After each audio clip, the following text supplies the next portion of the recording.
Hello everybody, John here, and today onto the garage I'm going to introduce you to my Volkswagen T5 Alfie.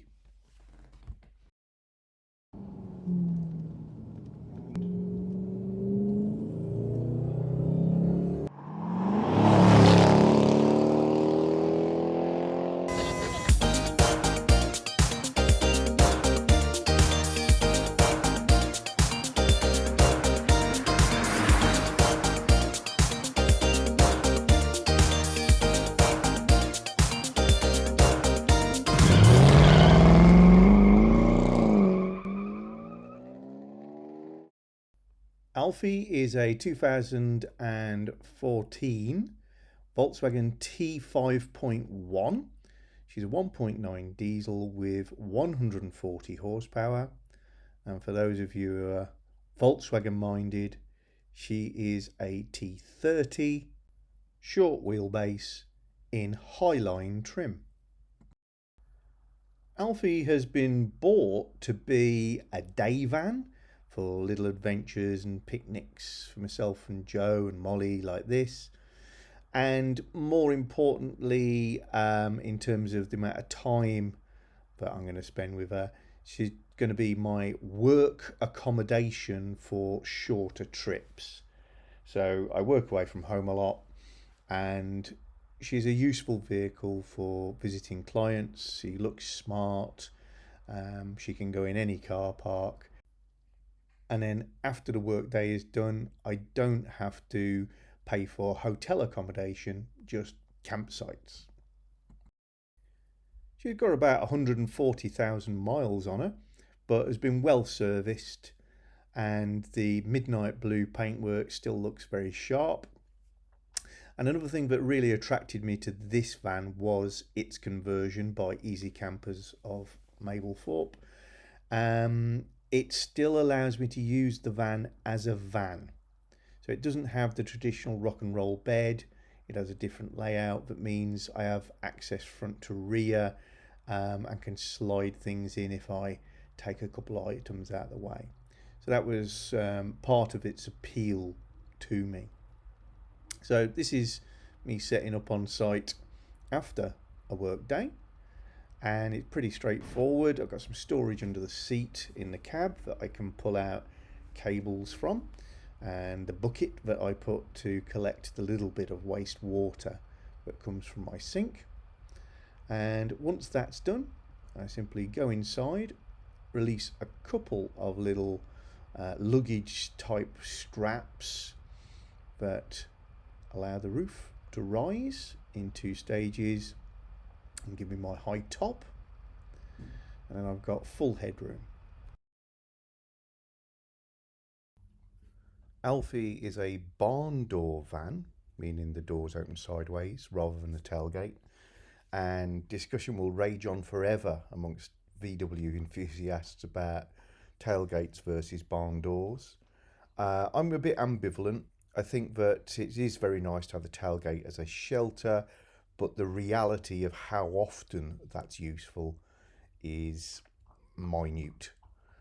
Barn doors are far easier to open in confined spaces and give you storage on their back. So as you can see, I hang my shirt bags and things like that on them, and I have plans to add extra storage. I've also got nets to store documents, etc. The table is on an L-shaped arm, so I can swing it out into the van, and I've mounted the mounting bracket, if that's the right thing, off center, meaning I can extend the table further into the interior and get a better reach. And I found it really useful and flexible as an arrangement so far. The cube of black vinyl between the 2 bench seats is a tailored cover on top of my porta potty. It has a wooden base that sits on top of the porta potty with a really thick and firm piece of foam. So it actually makes a very decent seat, and it's the same level as the others. So I've got a sort of a U-shaped arrangement. But equally, it can be slid to anywhere in that gangway or taken outside and used as a seat as well. This style of layout gives a huge advantage if you want a multi-use van, because with the porta potty missing or slid forward, I have a completely free full-length fan in the middle, which means I can put bicycle in there, long pieces of wood, use it as a van as well as a camper. The seating is very comfortable in the back with 2 benches. It's firm, which you need for the seats. It's probably slightly too firm to be the perfect bed, but I find it completely adequate from that point of view. With the pop top up, I have this elevating section of bed that just pushes up as well. The Langle Poise lamp that can be used upstairs or downstairs, and another USB outlet. See, the interior in the front is trimmed similar to the rear. Just pull down on the bed, and I have a memory foam mattress. A bit dark up here, but it can sleep 2 adults. It's certainly strong enough. Just have to step up onto the worktop counter to get up easily. Panel in the back with switches to turn the fridge on and off, lighting, the pumps, etc. The voltage display shows the remaining charge in the leisure battery. Outlets in forms of 2 more USBs and a traditional 12-volt cigarette lighter, all taken straight from the leisure battery. And then on electric hookup, we've got 2 240-volt outlets and 2 further higher ampage USB outlets. Nice recessed LED lighting. My Volkswagen fan to keep the breeze moving around where I need it, and a touch light with another USB outlet in the back. So I'm kind of set up for working and using my devices in the back rather well. I've installed the shelf over the window as an extra, which is great for keeping the things you need all the time. Got a single burner and sink made by CAM, really nice. And keep my washing up liquid and things in the bowl. Drawers are really generous and nicely executed, but they have push to close, push to release catches, which I'm not getting on with. They will have to change. Big cupboard under the sink, and I added the little door pocket, if you want to call it that, for cutlery. And I have a very reasonable sized fridge. It's 2-way, so only 240 and 12 volt, no gas, but that keeps it nice and simple, and a generous interior size. Just in front of the fridge you can see the outlet for the diesel heater, and that is underneath the seat of the cab seat,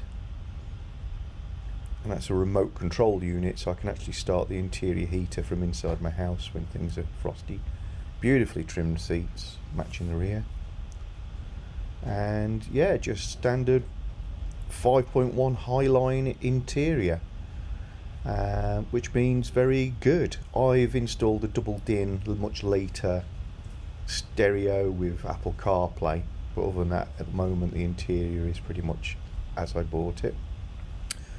Underneath the double cab seat I have more generous storage. I'm using that for the things that get dirty, so my cable, my waste bucket, etc., but you can use it for anything you like. Nice tread plates with anti-slip, and yeah, makes for a nice camping setup in a smart van that, as I say, doesn't look out of place in the businesses where I visit as my everyday transport. Very heavily tinted side glass. It is very effective as one-way glass. I have a wireless reversing camera because no rear windows. Blue ambient lighting for the cab and in the rear. Sliding windows on both sides. That's the electric hookup port.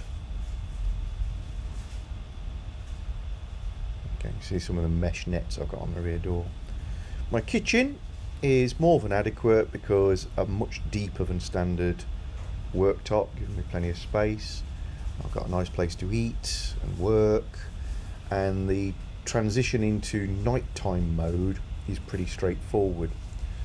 Release a couple of little straps that hold the backrests into place. I am going to upgrade those because they're a little bit more fiddly to attach than detach. A small mod I've made already is to allow the seat rest to lean against that little stay. I was finding while it kept dropping down on my head. And underneath there I've got lots of storage for my bedding, extra clothes if I wanted. I'm storing my outdoor seat, some ramps, loads and loads of space. The space under the opposite seat is mainly taken up with a gas bottle, a couple of 10-litre water containers, charging, leisure batteries. There is some more space, but it's mainly used. So for nighttime arrangements, we just deploy the extra 2 legs that I've added to the seat base because I don't need the double. This is mainly a work vehicle for me. So by having those extra 2 legs, I can make a bed by just pulling the seat base out a little further and putting the backrest in on the far side. You can sleep on it without converting, you know, it's wide enough, but why struggle?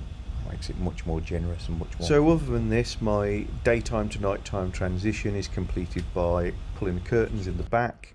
I have a between the cab and the back curtain which I close off as well. I've got a tablet that I can deploy on the counter as a little TV. Make up my bed, and you can see the porta potty has been pushed to the front and the cover taken off so that I'm of a certain age. Being able to use that in the middle of the night is quite handy, and it's quite cosy and has had everything I need. I've already started to modify Alfie, interior, exterior and mechanically, because I can't help myself. So you want to subscribe to this channel if you're interested in this sort of thing in any way. Next time I'll probably show you my list of things I don't like about Alfie and some of the details on the mods I've started to make. If you're enjoying our channel, then don't forget to subscribe and click the little bell icon so you get notifications of new videos. And please give us a thumbs up or thumbs down, and you can share the videos. And below the video is always the area where you can comment and get involved with the chat.